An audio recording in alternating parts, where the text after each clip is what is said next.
but that's okay. I have another recording which I will share with you. Just now only I started recording today's class. So whatever things that we had missed, actually whatever we missed are not very important. I will repeat them. Right. Okay. What I'm trying to say is a user in Linux is the one who can do any action, some action on your operating system, on your Linux. He can create a file, he can create a folder, he can install a software in your Linux system. Right? Like that, he can get different privileges. And so if you want to work on your Linux system, first you want to log in as a user, right? And that is exactly what I did. I run the command who am I, and I am the root user. I am logged in as the root user, and I executed these other commands as I logged in as root user, and I created a user called Venkatesh. So this is the command you need to use to create a user in your Linux system. The username is Venkatesh. If you want to set a password for Venkatesh,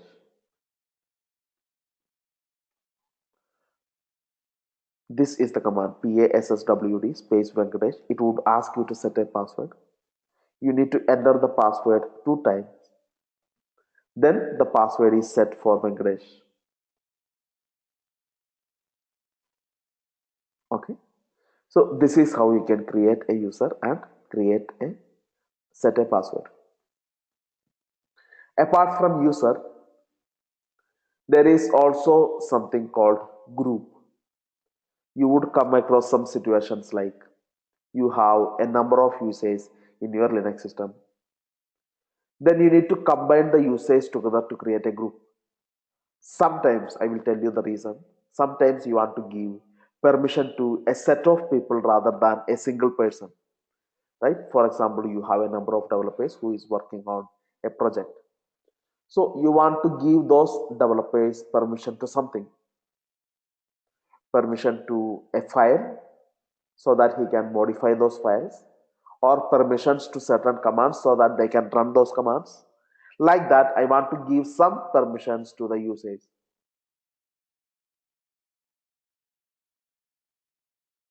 Okay. What I can do is, if there are multiple users I want to give same permission to, I would rather create a group and add all the users to that group. Then I will give permission to this group. It will be easy, right? If I have to, if there are 10 permissions that I need to give to 10 users, right? It's a big work. I mean, I have to first assign all 10 permission to first user, then second user, then third user. Instead of that, all 10 permission I will assign to a group. Then whichever user who need permission, I will add those users to the respective group. Then automatically they will inherit the permission, whatever permission the group has.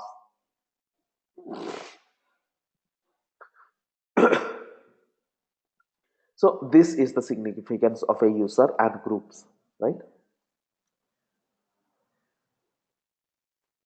So yeah, that is what a user is and that is what a group is. So in order to create a group, and any user can be added to one or multiple groups. So if a user is added to multiple groups, whatever permission is there for those groups, all the permission will be inherited to the user, right? And a single group can have multiple users also. So right, so multiple users can be added to a single group, possible. A user can be part of multiple groups also, that is also possible.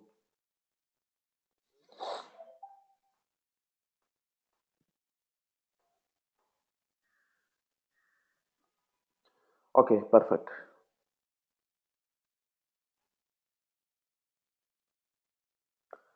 So this is what you need to do to create a user. User add is the command. For creating a new group, the command will be group add. User add for creating user, group add for creating group. Let's say I'm going to create a group called developers. Right? This command will create a group called developers. And now let's say I want to add this user Venkatesh to the group developers. There's a command for that. The command will be add user Venkatesh space developers.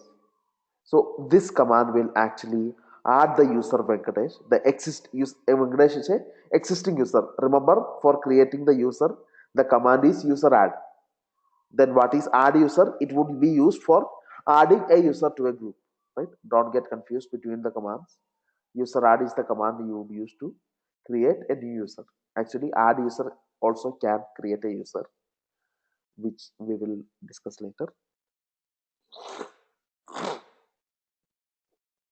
Okay, so this command would actually add the group Venkatesh, add the user Venkatesh to the group developers. Now, if I give any permission to developers group, all those permission Venkatesh will also get because he is part of the group. So regarding the permission, we are not speaking about it yet. Actually, we will talk about it later after we are done with the user creation and stuff. So now you know how to create a user in Linux, how to create a group in Linux, how to add a user to a group, how to set a password for a user. What is the command you would use to switch to the user? Let's say I want to log in as Venkatesh. Right now, who I am logged in as, I can run the command who am I. It shows I am logged in as root. Now I am logged into the Linux system, Ubuntu server as root user. I want to switch to the user Venkatesh. What command do I need to run? The command is su space username. This is the command you need to run to become the Venkatesh user.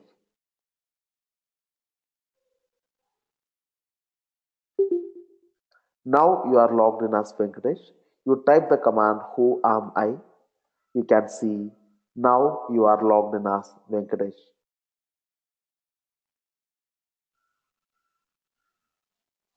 In Windows, how did you do? There's an option. Click on Start button. There's a Switch User button. Click on it. Then it will ask you for the username and password. You provide the username and password, and you are logged in. This is how you can switch user in Windows. In case of Linux, this is the command you need to run. Su space whatever username you want to log in as. It is supposed to ask me for a password, right? There is a password for Venkatesh, which I already have set.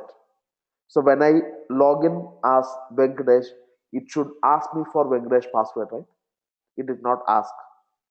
Actually, if you are doing this operation as the root user, it will not ask for any password. It will just connect you as the user.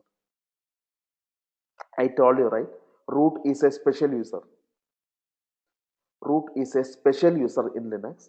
He has all privileges. If he wants, he can run the su command to log in as a different user. The Linux will not ask him for a password. That is exactly what happened when but let's say I am logging in as Ubuntu. Let me switch to Ubuntu user. You can simply type su or you can simply type su hyphen. Su space Ubuntu will actually log you in as sorry. Now I am logged in as Venkatesh. Right now I am logged in as Venkatesh. I am logging out. If I run the logout command, what will happen? I need to run the exit command actually. If I run the exit command, what will happen? I will be logged out from Venkatesh user. I am logged in as root again. Who am I command? Right now I am root. So now I am going to log in as user Ubuntu. Su space Ubuntu is the command I can run. Now I am logged in as Ubuntu. Who am I? You can see I am logged in as Ubuntu. So now the Ubuntu user want to switch to Venkatesh. He is going to run the command su space Venkatesh. This time it will ask for password because you are not running the su command as root. You are running it as a different user. Then it will ask you for the password of Venkatesh. So first you need to enter the password of Venkatesh. I am entering the password. Then you are logged in as Venkatesh. So whenever you want to log in as a user in Linux, you need to provide username as well as password. Right? Both option you need to provide, then only you can log in. There is an exception for the root user. If the root user is trying to switch to a different user, it will not ask for any password. It will do the operation. Okay, let me run the exit command once again to log out from here. Now I am Ubuntu user. If I want to become root, what is the command? From Ubuntu to root, what is the command? Sudo space su space hyphen space root. I will talk about this command. I told you we are going to discuss about this command. But probably now you know what this command will do. Su hyphen Ubuntu. Su hyphen Ubuntu will log you in as root. Here I was logged in as Ubuntu. I run the command su root, then I am logged in as root. So that is exactly with this command do. And what is sudo? I will talk about it later.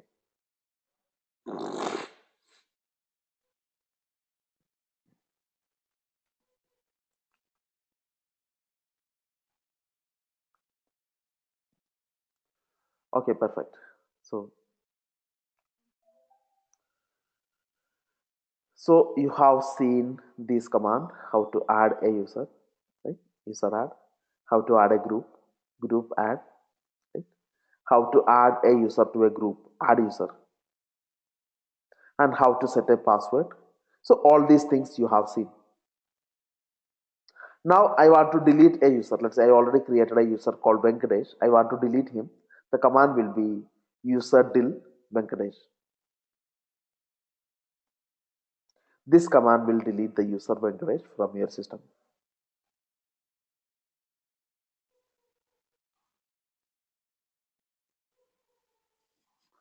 Okay,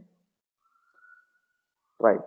So the next thing what I want to do is, okay, I will create one more user. Let me create a user called Venkat or Venkat.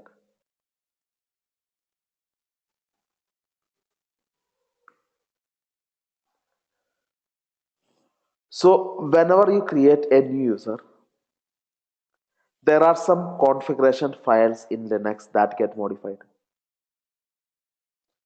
Basically, whenever a new user get added, a new entry will come inside this file. There is a file called /etc/password. Inside the folder /etc password, in this file a new entry will come for the user Venkat. The entry will look something like this: the username, then his home folder, something like that. Some information about the user is what would be created or updated in this particular file. Every user in Linux will have an entry inside this file. Let's say I'm creating a new user, Santosh.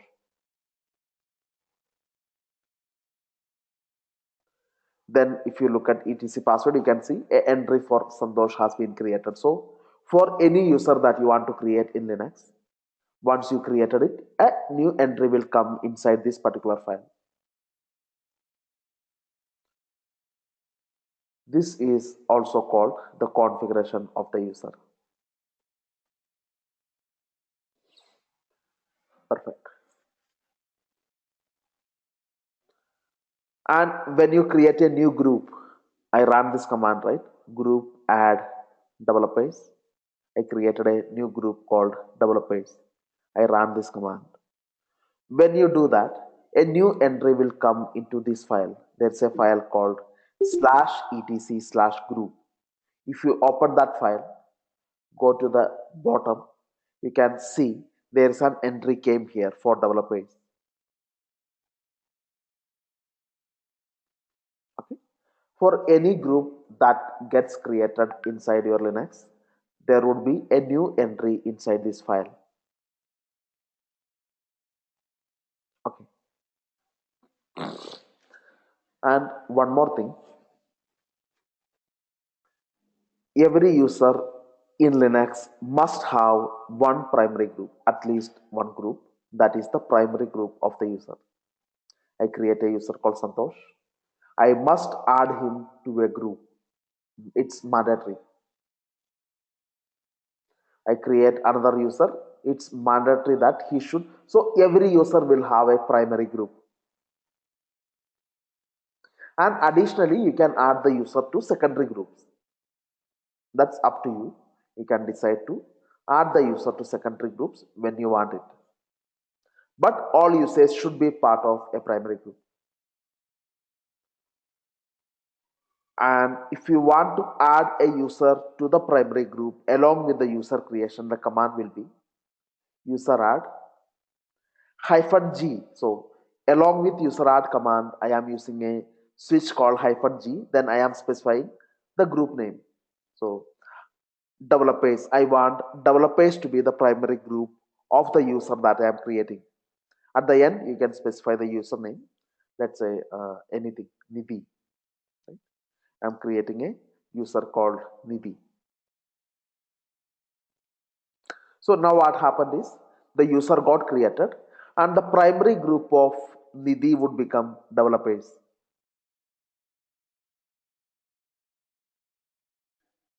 Okay. So this is also an option. So what happened when I run this command? When I created the user Venkat, I did not specify any primary group. But still the user got added. Any idea what happened? Actually, when you create a user, if you don't specify a group name like this, it will create a group with the same name as the user. It will create a user called Venkat and it will also create a group called Venkat. And this group will become the primary group of the user. By default, if you don't specify the group primary group of the user while running user add command, it will create a new group with the same name as the username. That will be the primary group of the user. In this particular case, it will not create a new group because you mentioned it. So uh, a group will not be created with name as Nidhi because the primary group of Nidhi is going to be developers. And there is a command in Linux,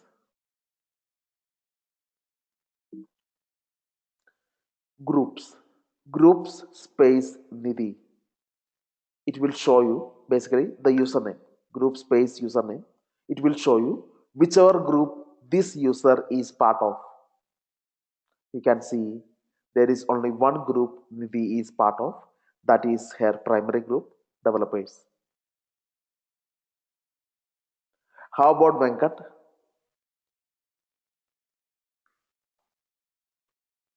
In case of Venkat, the group name is Venkat itself, right? Because when you created the user Venkat, you did not mention the primary group, so it created a new group itself.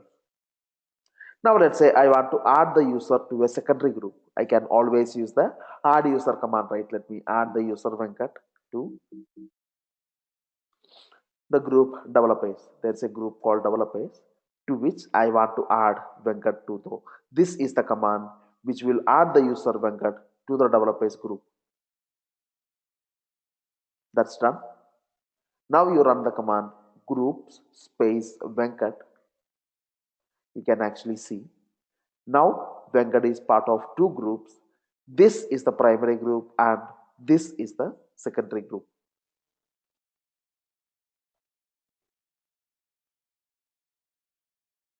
Okay.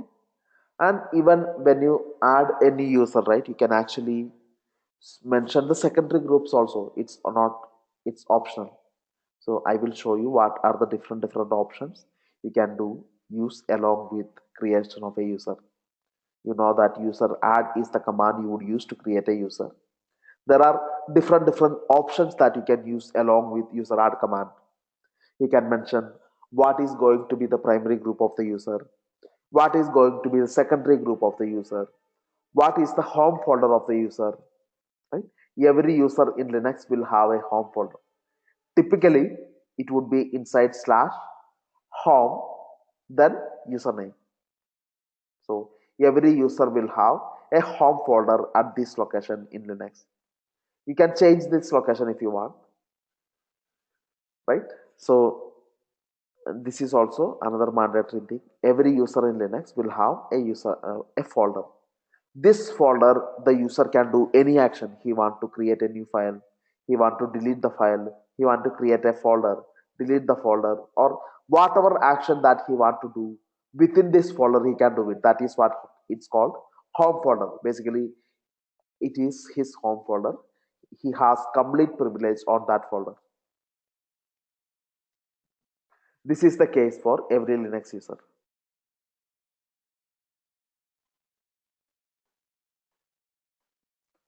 Okay, right. So our intention is,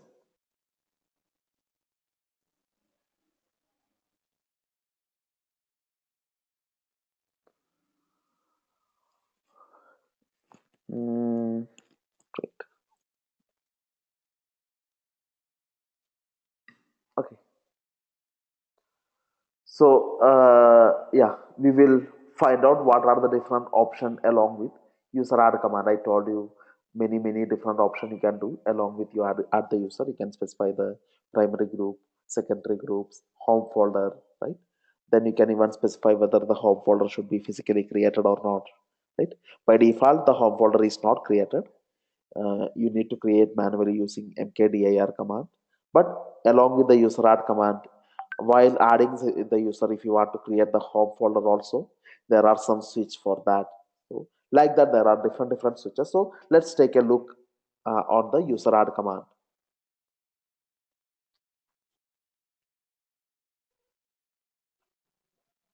It says what user add command will do. It create a user or update default user information. This is the syntax: user add, then some options, then the username. This is the syntax of creating a user. And what are the different options? Let's take a look. Hyphen B is one option, hyphen C another option. If you want to add some command while adding the user, you can put a command and that command will be recorded inside the /etc/password file. If you want to specify a home folder, let's say by default, I told you any user that you create, Venkat or Nidhi or whatever it is, by default, their home folder is created in under slash under home. This is where their home folder will be created. If you want to change that, you can actually mention, let's say you want a different folder. There's a folder under slash. There is another folder called user. Then there is another folder called local. And here there is one more folder called, let's say, Venkat. So this folder you want to set as the home folder of Venkat, then you can actually mention that by using a hyphen D switch.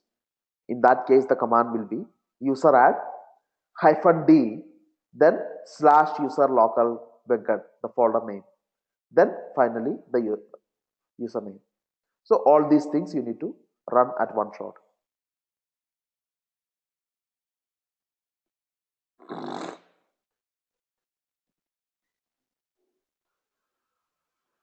And yeah, then come down. Hyphen G option help you set the primary group of the user, right? Which you already have seen. Let's say while adding the user, you want to specify what is going to be the primary group of the user. You can use hyphen G switch.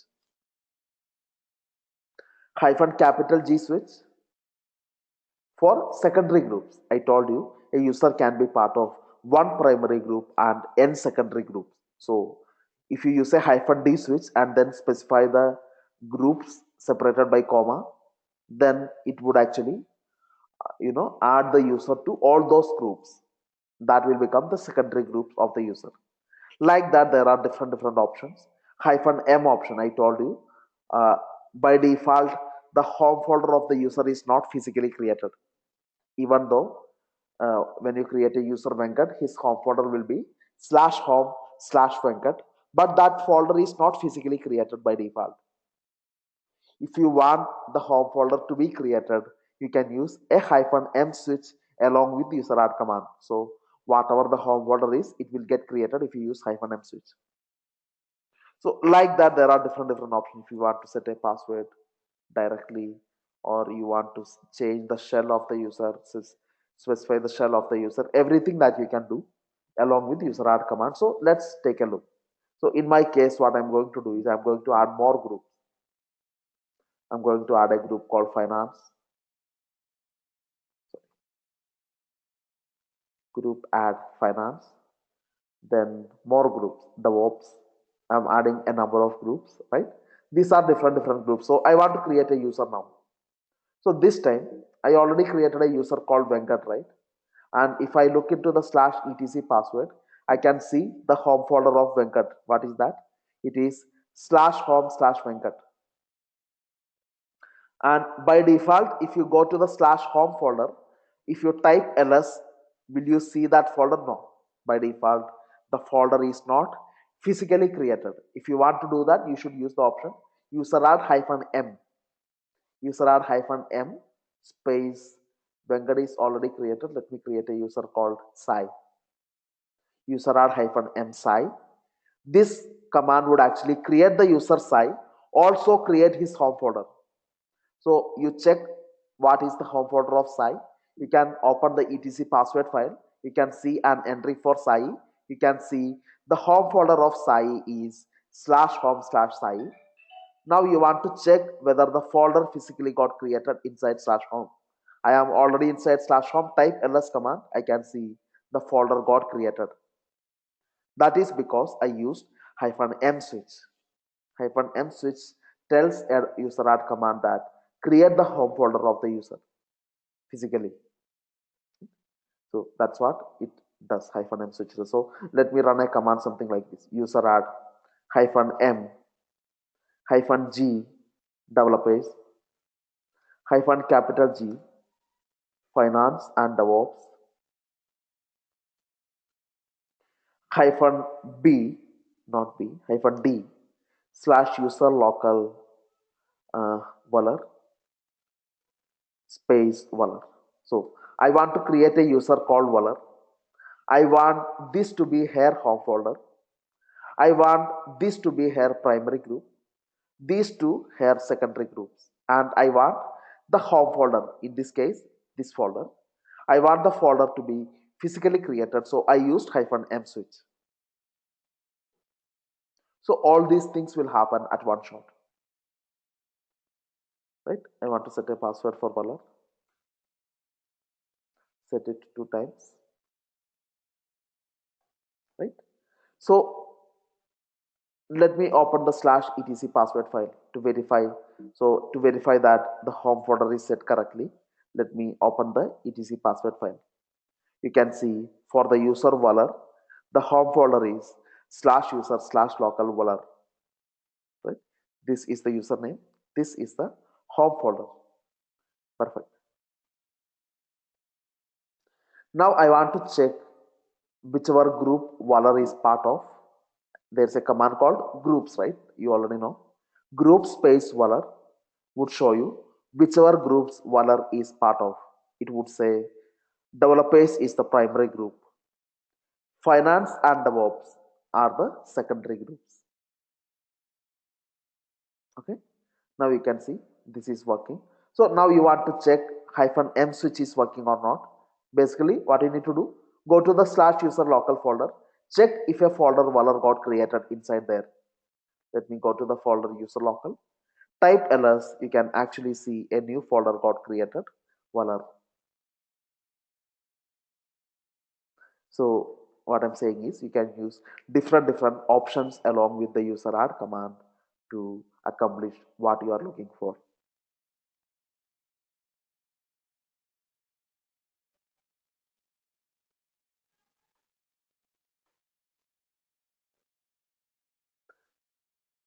It's clear, right? Okay. So any questions? This is it. This is much about the user commands. And there's a command called user mode. Let's say later you decided that I want a different group to be set for the user valor. There's a command called user mode. Basically, if you create a user using user add, then later you want to modify the user settings. Let's say I want to change the primary group to admin. There's a group called admin. I want to change the primary group of valor to admin. The command will be user mod Basil? -g. Yeah. Basil? Yes. Yeah. May I know why? What is the purpose of this hyphen D slash user local and valor slash valor? By default, whenever you create a new user, the home Hmm. folder is going to be inside slash home Yeah. slash username. So Yeah. if you want a different folder to be the home folder of the user, you can use the hyphen Yeah. usage. Yeah. But in this case, it is showing. Okay. It is inside user. Okay. Okay. Right. I saw you are in home. Okay. Yeah. I got it. I got it right. So inside home, if I would have typed Can ls, you increase the font size, please? yeah, I will do. Yeah. Thank you.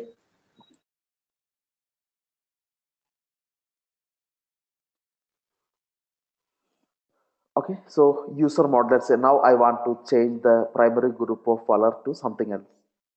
The command would be user mod hyphen g admin valor. So this command will actually change the primary group of the user to admin.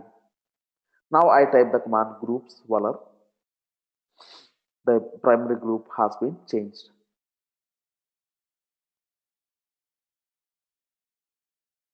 Got it? So this is how we can run different commands.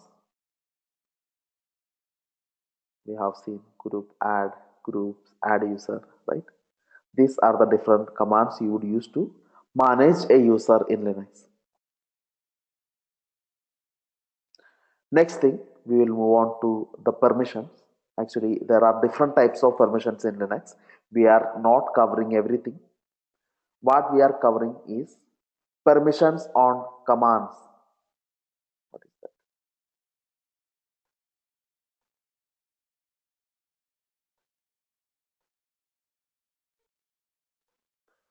What, what is that? Okay. What I'm going to do is the only permission topics that we are going to cover in our course would be permissions on commands, permissions on files. These are the most important things, most common things actually. So if a user want a permission on a file, what are the permissions on a file? Permission to see the file, permission to view the file, view the content of the file, permission to edit the file, permission to execute the file. So these are the different types of permissions. In short, read permission, write permission, and execute permission. These three types of permission one can have on a file. And permissions on commands, what is mean by that? Can the user execute a given command or not? That's what I mean by permissions on command. So these two permissions, we will talk about it today. And that's pretty much, we will wind up with the Linux basics. And from Monday, we will start with the Linux administration topics. That would be the plan. And take a short break now. We will continue after a short break.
Okay, let us start.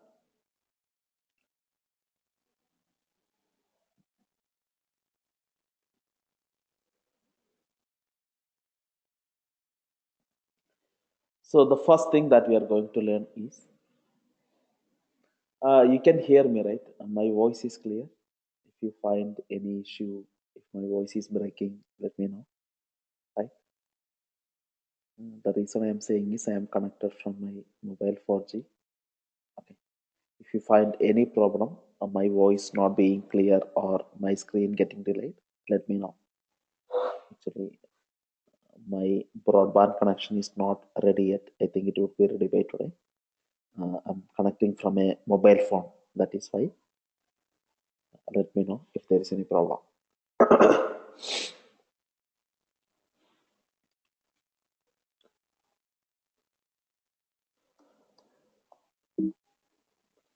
All right, so I'm logged into my EC2 machine now.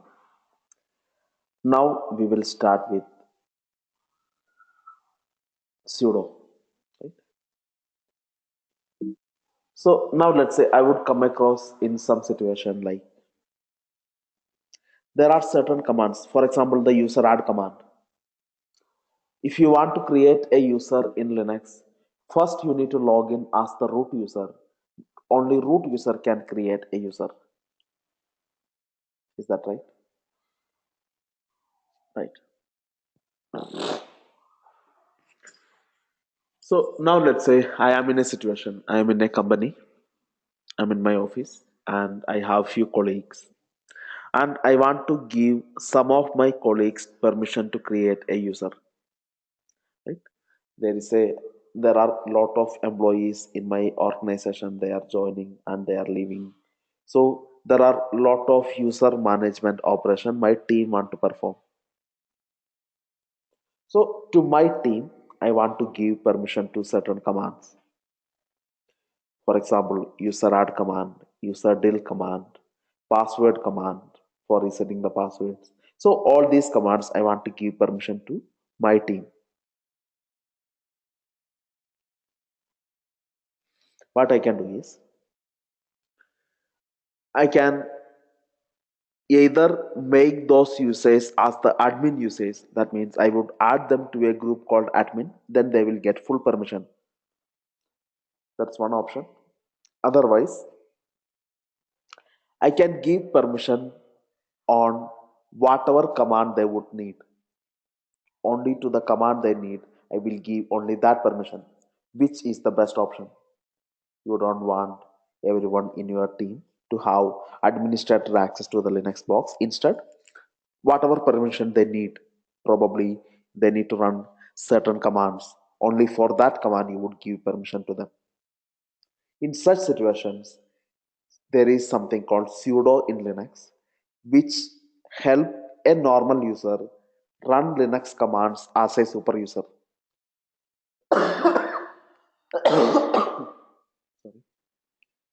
By default, there is only one super user in Linux, that is root. But optionally, if you want certain users to execute command as a super user, you can give permission to those users only on those commands. And sudo help you do that.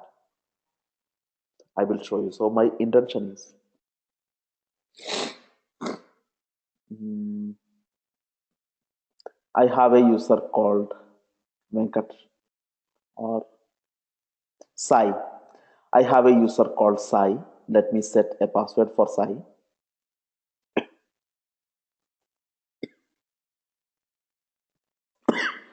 Sorry.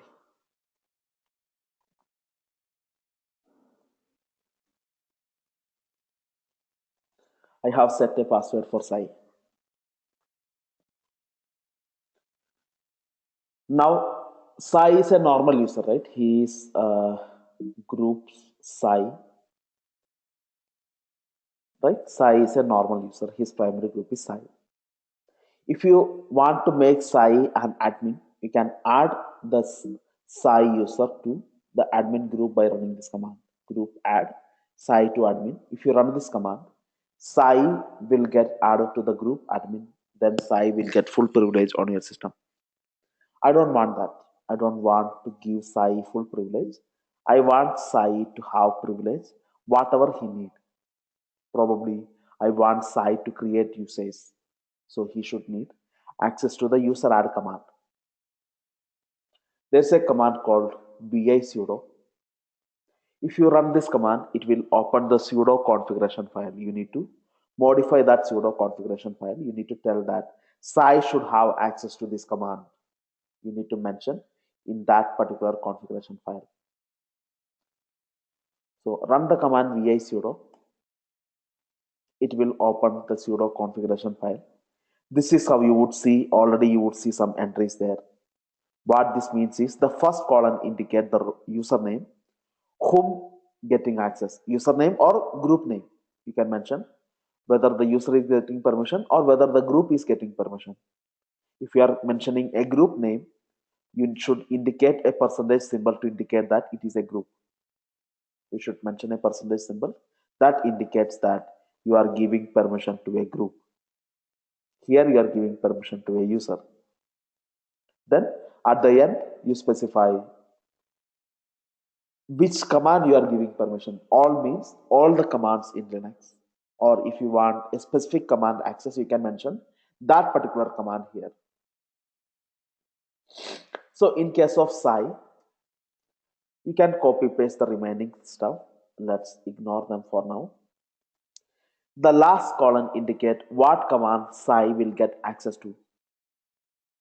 I want him to have access to the user add command. I want Sai to run user add command. Actually, you cannot simply specify the command just like this. You must specify the exact location of user add command, which is /user/sbin/user add. So the reason is that's how sudo works. I mean, sudo need to know the exact location to this command. Every command in Linux are actually saved in certain location. Even though I did not tell you that, the ls command, cd command, pwd command, whatever command that you are running on your Linux terminal, they are actually located on a certain folder in your Linux system. For user add command, this is that location. So I am mentioning the complete path to the Linux command. This is mandatory when you are giving permission to sudo. So what it means is now Sai has access to the command /user/sbin user add. Sai can execute this command uh, right, with sudo permissions. That's it. If you want to give permission to a group, this is for user permission, right? If you want to, let's say, developers group. Developers is a group. To this group, you want to give permission, then you can mention like this. Instead of the username, you mention the group name with a percentage symbol in the beginning to indicate that this is a group. So these two lines will make sure that the Sai user and every user part of developers will have access to the command /user/sbin/user add.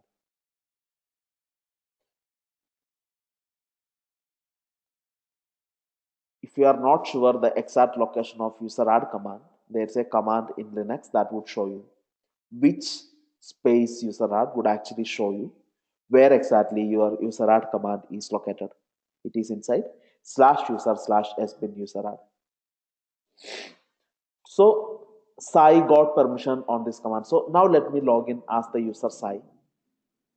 Su space hyphen space Sai will log me in as user Sai. I run pwd. I am inside the home folder of Sai. That is what this hyphen switch will do. If I put a hyphen switch, when I log in as Sai, it will automatically take me to the correct home folder of Sai. Whatever, it doesn't matter, forget it. So now Sai is going to run the command user sbin user add. Sai want to create a new user. Let's say Akia. Sai want to create a user called Akia. Obviously, he got an error saying that permission denied. He is running the same command. This time, put a sudo in the front. What this indicates is that Sai want to execute this command with sudo permissions, with super user permissions. Run it. You need to enter the password for Sai. Of course, Sai know his own password. It's not a big deal. Sai entered his password. That's it. The user Yakia got created in the Linux system. If you go ahead and take a look at the etc password file, you can see the user Yakia got created inside the etc password file. Entry got created here. So by default, so now let's say Sai want to delete this user. The command will be user del instead of user add. I can try user del, but can he do that? It will say sorry, you are not allowed to execute the user del command because obviously there is no sudo permission for user del command. Sudo permission you had given only for user add command by making changes in the sudo configuration file. So this is how you can, assign permission on certain command to a user or a group.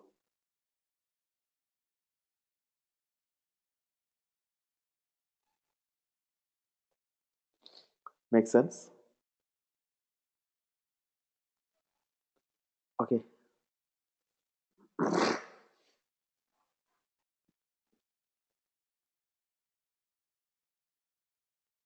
So that's pretty much. Uh,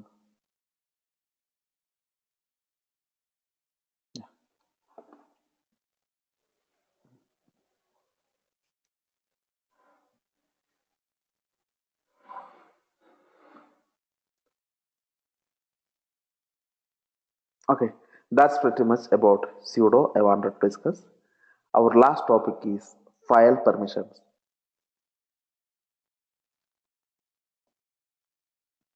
Okay,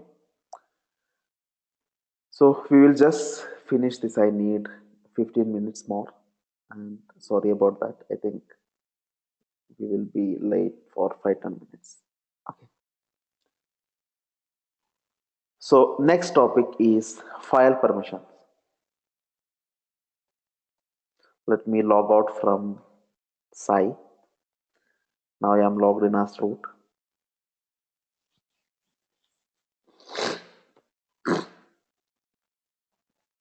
Now let's say I type the command ls-l. There are no file.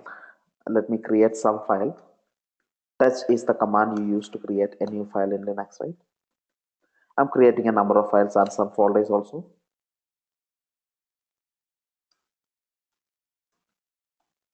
Okay, so I have these many content in my current folder F1, F2, F3, F4. These are folders. Test1, Test2, Test3, etc. These are files. ls command would simply list the file. If you type the -l switch along with ls command, it will show you many other things also. Basically, the metadata information about the files would be shown if you use the -l switch along with the ls command. You can see the files f1, f2, f3, f4, test1, test2 up to test5. You can see the files. Along with that, you can see some information about those files. What is the file name? When the file was last modified? What is the size of the inode? What is the owner? Who is the owner of the file? Who is the group of the file? What permission the file have got, right? What is the inode number? So forget about this second and fifth ones. So the other things right? The file will have a set of permission. The permission indicate who get what permissions on file. I told you there are different files permission. Read permission, if you have a read permission, you can see the content of the file. If you have write permission, you can make modification to the file. If you have executable permission, you can execute that file. So there are three types of file permission. So the first column indicate which users get what permission. So I will talk about it. That is what I am going to talk about. The third column indicate who is the owner of the file. Every file in Linux will have a owner. and it will have a group. So third column indicate who is the owner. So for F1 it is root.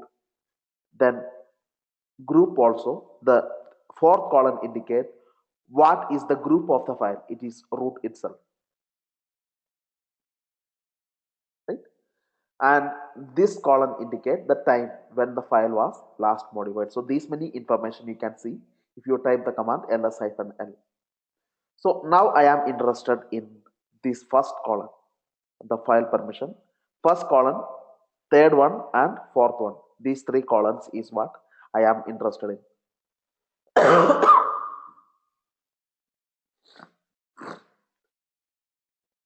Take the example of this file test one.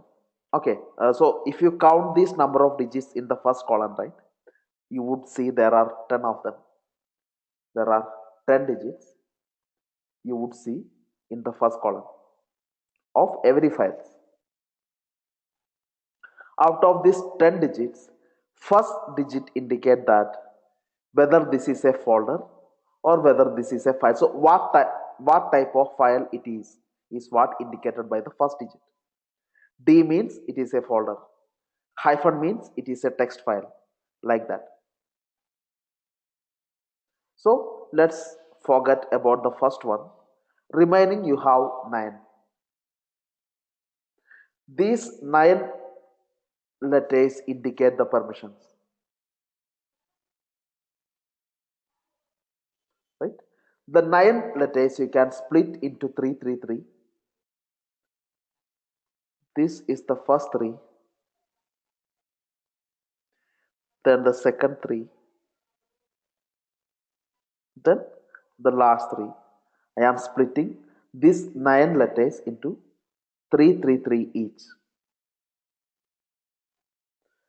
The first 3 permission indicate the permissions of the owner. Whoever the owner of the file is, what permission he has got, that is what indicated by the first 3 digits. If the first 3 digits says RWX, it means this guy, whoever the owner is, this guy have got full permissions on the file, read, write and execute. If the first 3 indicate R dash dash, what it means is first 3 indicate R dash dash, what it means this guy in the third column got only read permission. So the first 3 digit indicate the permission of the owner. The next 3, that means starting from this digit to this digit, the next 3 indicate the permissions of the group. Whoever the group of the file is, what permission that group have got is what indicated by next 3 digits. So that can be a combination of RWX. It can be RWX means full, RW dash means only read and write, R dash dash means only read, dash dash dash means nothing. So like that. So whatever you have mentioned here, that permission the group will get. Then you have 3 remaining. These 3 indicate the permissions of everyone else, whoever other than the owner and the group. For others, what permission they will get? Probably the public permission. Everyone part of who is inside this machine, they all will get the same permission, whatever you mention here. So if you mention dash dash dash, that what it means is apart from user and group, nobody has any permission. Dash dash dash. If you put R dash dash, it means everyone else other than user and group will have only read permission. So this is how the 9 digits are split into 3 by 3. The first 3 indicate permissions of the owner, second 3 indicate permissions of the group, third 3 indicate permissions of others.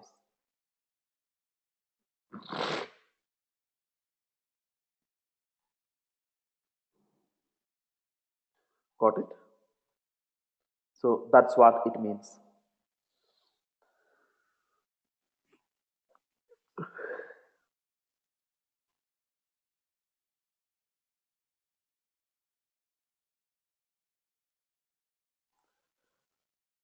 So now let's say what I'm going to do is I am making Sai as the owner of this file. Right now it is root. I want Sai to be the owner of the file. My session got disconnected. It is getting stuck. Let me log in once again. Sorry.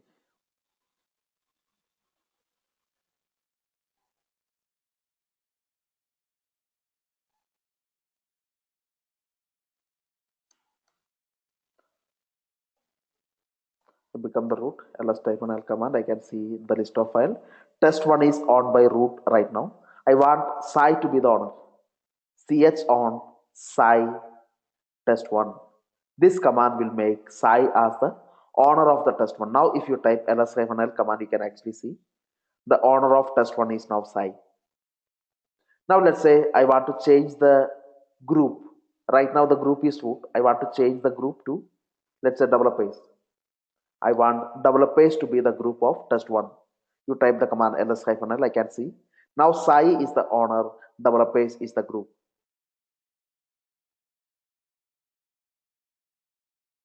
On the first column, I see the permissions, these 9 digit. What the first digit indicate? RWX. What it means is, Sai, if I log in as Sai, I can read the file and write into the file, but I cannot execute it. RW dash.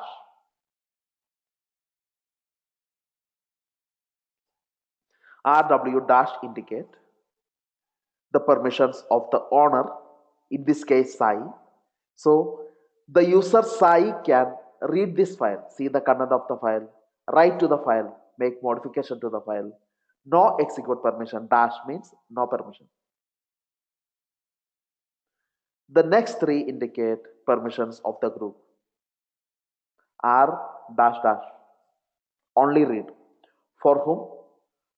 The developers group. So any user who is part of developers group can actually read the file. They cannot write to the file. They cannot execute the file. No permission for write and execute. They can still read the file. The last three indicate the permissions of others.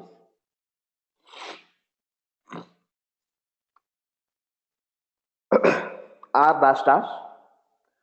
Everyone else other than Sai and developers group can read the file. Only read.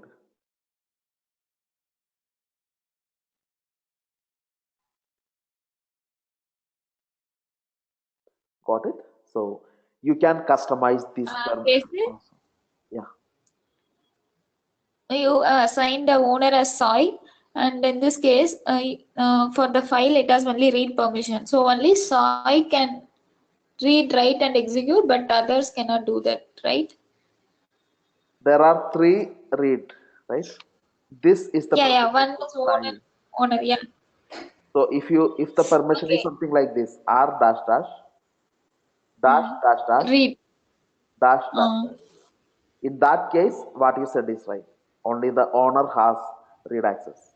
Others has yeah, in this case, Sai can read and write, but it cannot do execute, right? right. Correct. So since she is the owner, okay. Right. Yeah. Correct. Owner group user. Okay. Right. And you can change the permissions also as per Uh, what permission. Basic, one more question. Who can actually execute this file? Because no one has execute permission, right? Owner, group, or user. Right. So, No one can execute the file. That's right. If you want to give permission, you can give. okay. Yeah. In this case, nobody has executable permission. That's right. Yeah. Now you can modify the permissions of the file by doing some. I will show you how to do that. I'm going to call R is equal to 4, W is equal to 2. Some binary weight I am assigning to these things. X is equal to 1. So read write dash means 6. Read write X means 7. R dash dash means 4. So like that, If I tell 7, 7 means 4 plus 2 plus 1. That means read, write, and execute. If I say 6, it means only read and write 4 plus 2. If I say 5, what does that mean? Only read and Read and execute. execute. So like that, you can give different permission numbers to indicate the right permissions of the file. Okay. Now let's say I put a permission of 777. What does that mean? 7 for the owner, 7 for the group, last 7 for others. So if I give a permission of 777 to the file test1, it means read, write, execute for owner, read, write, execute for group, read, write, execute for others. If I make it 770, what does that mean? No permissions for others. If I make it 740, it means only 4 for group. That means only read for the group. If I make change this 7 to 6,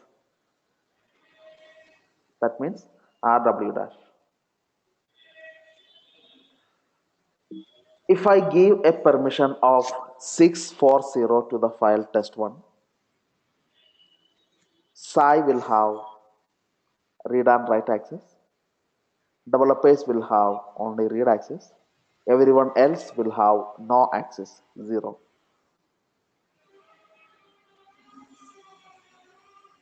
You got it right? Yeah. So if you want to change the permission of a file, the command will be chmod the permission number 640 test1.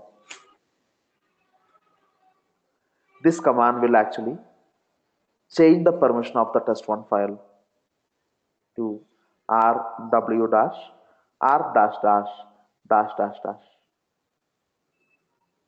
I achieved this. So whatever permission I want for my file, by combining the user, changing the owner, setting the right group, and setting the right permission, I can achieve what I need for that file.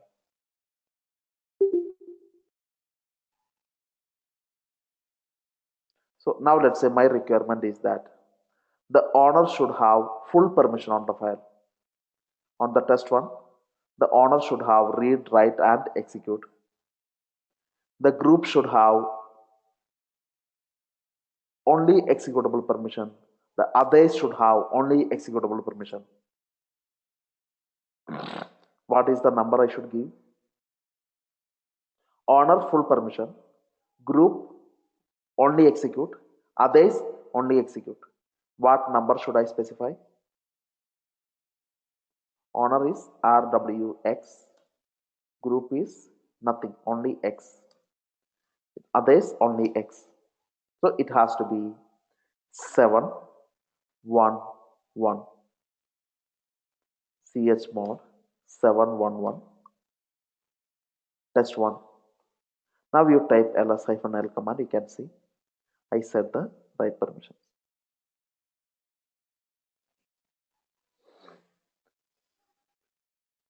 So this is how I can do it.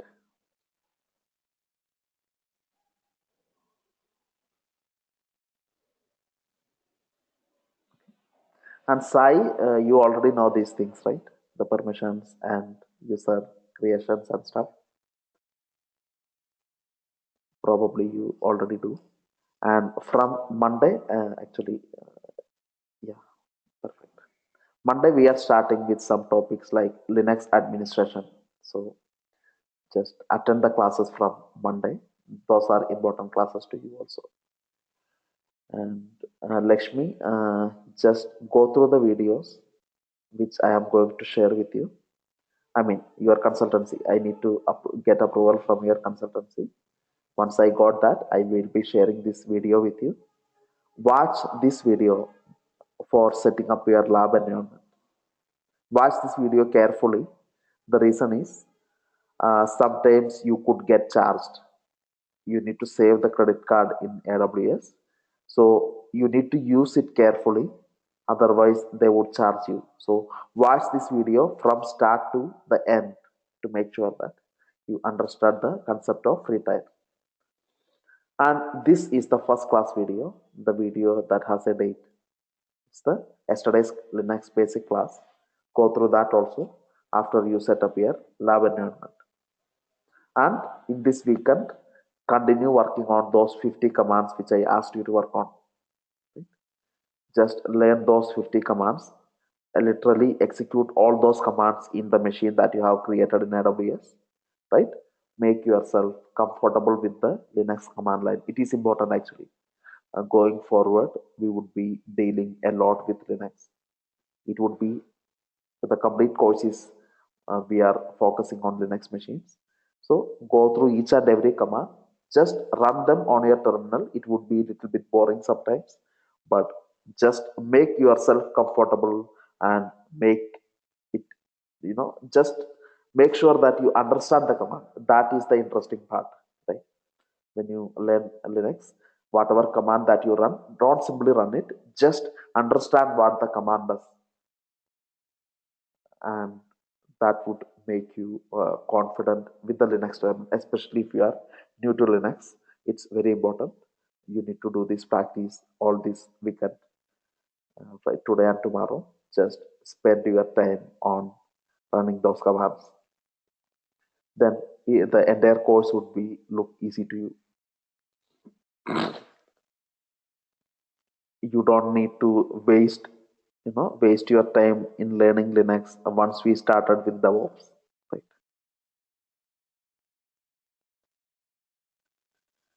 Monday class, it is the same time. Whatever time we started today, Monday it's going to be the same time as today. That means for you, it is going to be Sunday evening, right? Those who are from US, the class time is going to be Sunday evening.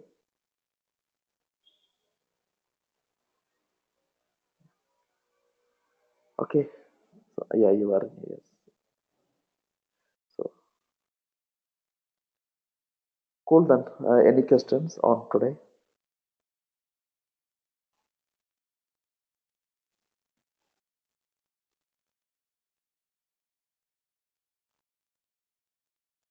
Okay, cool then. So let's wind up here for today and see you and spend your weekend experimenting those commands, right? Even if you crash the machine, no problem. You can go to the console, terminate the machine, and create a new machine. There is no extra charge for that. Let's say you run some command and your machine got crashed. Now you are not able to log into the machine. Don't worry, right? But find out what mistake you made later. You can what you can do is you can log into the AWS, terminate this machine, go to the instance state and terminate. Then you can create a new machine by clicking on launch instance button. The same steps to create your first machine. Okay, so that's pretty much, and have a great weekend. See you all on Monday. I mean Monday Indian time. For you, it is Sunday evening. Thank you. Thank you. Bye. Bye.